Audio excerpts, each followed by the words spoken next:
Hi everyone. In this video I want to talk about another way we can understand how linear transformations transform the two-dimensional plane. So we already know that linear transformations perform a geometric transformation of the plane, and they can do things like reflect and rotate and shear and scale. But it turns out there is another way to think about what a specific linear transformation does, and that has to do with some special directions that have a particularly interesting property. So the idea is that for some linear transformations, there are special directions along which vectors scale but do not change direction. So just as a simple example, if we take a matrix like this one, let's think about how this matrix is going to transform the vector 1, 0. If we multiply this out, we're going to get the vector 3, 0. So the vector 1, 0 was transformed into the vector 3, 0. Now let's think about another vector and how this transformation would affect it.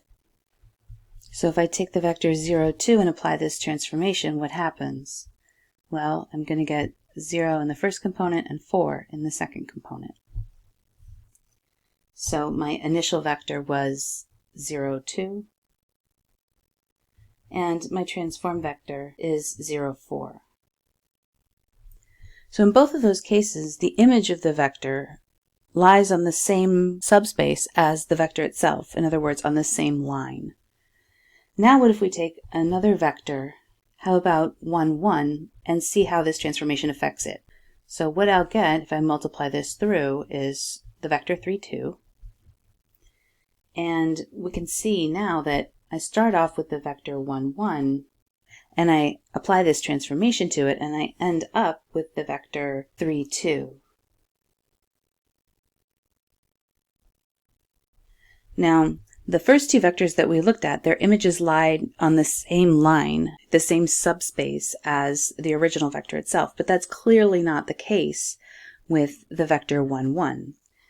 And these special directions, where the vectors along those directions only scale, right, they don't change directions, are called something like eigendirections. And they're described by what we call eigenvectors. And eigenvectors are just vectors that point in those special directions for a given linear transformation. So how can we characterize these directions algebraically?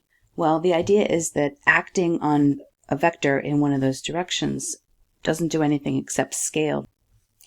A vector v is an eigenvector of the transformation t of v equals a times v exactly when there's a scalar, so that transforming v, that is, multiplying it by the matrix A that represents it, doesn't change the direction. In other words, it just multiplies that vector by a scalar. And just so you know what I'm writing, this is the lowercase Greek letter lambda, and it's convention to use that. And this value, this stretching value, is called the eigenvalue associated with eigenvector v. Coming back to our picture above, our eigenvectors would be anything that lie along these two directions. In this case, along that axis, lambda would be equal to 3, because that's the scaling that happens, right? Each vector is multiplied by 3, as long as it's a vector along that direction.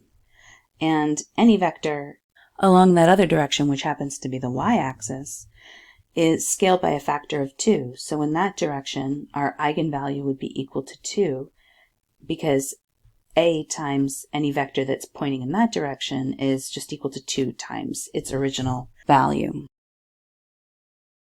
In the next video, we'll see how to compute these and see some examples.